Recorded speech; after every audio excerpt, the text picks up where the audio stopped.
Hello guys, ഞാനൊരു കുഞ്ഞു കാര്യം പറയാൻ വന്നതാണ്. അത് പറയണ്ടെന്ന് വിചാരിച്ചപ്പം പറയാൻ എനിക്ക് തോന്നുന്നു, പറയാതിരിക്കാൻ പറ്റുന്നില്ല. കാരണം വിഷുവൊക്കെ കഴിഞ്ഞ് ഇപ്പം മെയ് മാസമായി. പക്ഷേ എൻ്റെ വീട്ടിൽ ഒരു കള്ളിയുണ്ട്, ഒരു കള്ളി. ആ കള്ളിയൊന്ന് പരിചയപ്പെടുത്താമെന്ന് വിചാരിച്ച്. ആ കള്ളി ആരാന്ന് ചോദിച്ചാൽ ഞാൻ കാണിച്ചു തരാം.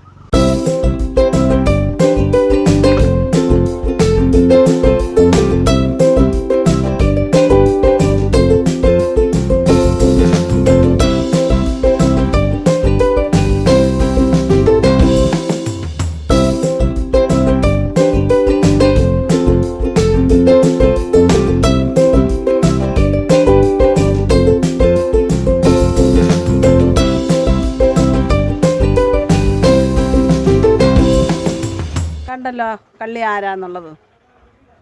ഇവളാണ് ആ കള്ളി കേട്ടോ. നമ്മുടെ വിഷു ആയപ്പം ഒരൊറ്റ പൂ ഈ മരത്തിലില്ലായിരുന്നു. ഒറ്റ പൂ എന്ന് പറഞ്ഞാൽ ഞങ്ങൾക്ക് കണി കാണാൻ പോലും പൂവില്ലാതെ ഞങ്ങൾ തെണ്ടി നടന്ന് ഇവിടെ എല്ലാം നടന്ന് എത്ര അടുത്തൊക്കെ ചെന്ന് ചോദിച്ചപ്പോൾ ഇവിടെ നിന്നല്ല എങ്ങും പൂവില്ല. അതൊക്കെ പിടിച്ച് ഏകദേശം മാർച്ച് മാസം ആയപ്പോഴേ പൂവൊക്കെ അങ്ങ് കഴിഞ്ഞതാണ്. പക്ഷേ ഇത് അപ്പം അന്ന് ഞാൻ പറഞ്ഞ് ഇവളെ ഇനി നിർത്തുന്ന പരിപാടിയില്ല. കാരണം ഇത്രയും വലിയൊരാളാണ്. നമ്മളെ നാണം കെടുത്താൻ വേണ്ടിയിട്ട് എല്ലാവരും വിചാരിക്കും വലിയ വളർന്ന് വന്നിരിച്ചിങ്ങനെ നിൽക്കുകയല്ലേ എപ്പോഴും കൊന്നപ്പോണെന്ന്. അപ്പോൾ ഇത് വീടിൻ്റെ ഫ്രണ്ടിൽ തന്നെ നിൽക്കുന്ന മരമാണ്, ഞങ്ങൾ കണി കാണുന്ന മരം തന്നെയാണ്. അപ്പോൾ അത് ഒരു പൂ പോലും ഇല്ലാതെ ഞങ്ങളെ ഈ നാട് നീളെ ഇട്ട് തെണ്ടിച്ച് ഞങ്ങൾക്ക് പൂവില്ലായിരുന്നു പ്രാവശ്യം കാണാൻ. പിന്നെ ഒരു കുഞ്ഞു പൂച്ചിരി കിട്ടി, അതൊക്കെ വെച്ച് നമ്മളങ്ങ് അഡ്ജസ്റ്റ് ചെയ്ത് ഇപ്പോൾ ഇങ്ങനെ മൊത്തത്തിൽ പൂത്തലഞ്ഞ് നിൽക്കുക. ആ വിഷു അങ്ങോട്ട് കഴിഞ്ഞ് ഒരു പിറ്റേ ആഴ്ച ആയപ്പോൾ തുടങ്ങി നിറച്ച്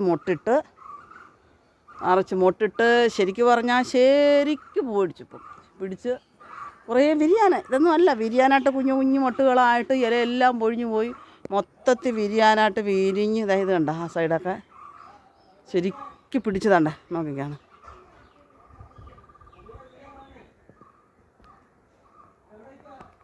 കണ്ടാ ഇതെല്ലാം പിടിച്ച് സൂപ്പറായിട്ട് ഇപ്പം മഞ്ഞ മരം ആവും മൊത്തത്തിൽ. ഇനി എന്തിനാണ് ഇവിടെ പൂക്കുന്നത്? അപ്പോൾ ഇവിടെ നിർത്താൻ പാടുണ്ടോ? ഞങ്ങൾ പറഞ്ഞ് അടുത്ത വർഷം ആകുമ്പോഴത്തേക്കും ഞങ്ങൾ വെട്ടിക്കളയുന്നുള്ള തീരുമാനത്തിലായിരുന്നു കേട്ടോ. അപ്പം ഇതിന് വേണ്ട, ഇതിനിങ്ങനെ പൂ പിടിക്കാത്ത മരം നമുക്ക് വേണ്ടാന്ന് പറഞ്ഞ് ഇതുവരെ അങ്ങനെയൊന്നും പിടിച്ചിട്ടില്ല. ഇപ്പം എന്താണ്ടേ നിറഞ്ഞ് നിൽക്കുക, ഇങ്ങനെ പൂ പിടിച്ച് നിൽക്കുകയാണ്. അപ്പം ഇവളെ ഒന്ന് പരിചയപ്പെടും. നിങ്ങളുടെ വീട്ടിലുണ്ടോ ഈ സൈസ് ആളുകളൊക്കെ? ഇതൊക്കെ ഉണ്ടെങ്കിൽ ഇവ നല്ല അടി കൊടുക്കണം കേട്ടോ. അടി കൊടുത്താൽ ചിലപ്പോൾ അടുത്ത വർഷത്തേക്ക് പോകും. ഈ പ്രാവശ്യം കൂടെ ഞാനൊന്ന് വെറുതെ വിടാമെന്ന് ചോദിച്ചു. അടുത്ത പ്രാവശ്യം ഞാൻ പറഞ്ഞിട്ടുണ്ട് ജനുവരി തൊട്ട് ഞാൻ അടിക്കാൻ തുടങ്ങും. ജനുവരി തൊട്ട് അടിച്ചിട്ട് ഇവിടെ പിടിക്കുമെന്നറിയണം. ഒരു പ്രാവശ്യം കൂടെ ചാൻസ് കൊടുക്കുക. അപ്പോൾ ഇതേ സൈസ് ആളുകളൊക്കെ നിങ്ങളുടെ വീട്ടിലുണ്ടെങ്കിൽ ഈ കണിക്കൊന്ന എന്നുള്ള കള്ളിക്കൊന്ന ഉണ്ടല്ലേ, ഇതേ കാണത്തെ കള്ളിക്കൊന്നകൾ നിങ്ങളുടെ വീട്ടിലുണ്ടെങ്കിൽ ഒന്ന് കമൻറ്റ് ചെയ്യണം കേട്ടോ, പറയണം. അപ്പോൾ ഒരു കുഞ്ഞു വീഡിയോയായിട്ട് ഞാൻ വന്നതാണ്. ഇത് പറയണം കുറേ ദിവസം കൊണ്ട് വിചാരിക്കുന്നുണ്ട്. കാരണം ഞങ്ങളായിട്ട് വിഷമിപ്പിച്ചിട്ട് ഇപ്പോൾ പൂത്തലങ്ങി ഇങ്ങനെ നിൽക്കുക, നിറച്ച് പൂവുണ്ട്. രാവിലെയൊക്കെ ആകുമ്പോൾ മുറ്റം നിറച്ചൊക്കെ പൂവാകും. അപ്പം ഇതേ ഉള്ളൂ ചെറിയ വിശേഷം. Bye bye.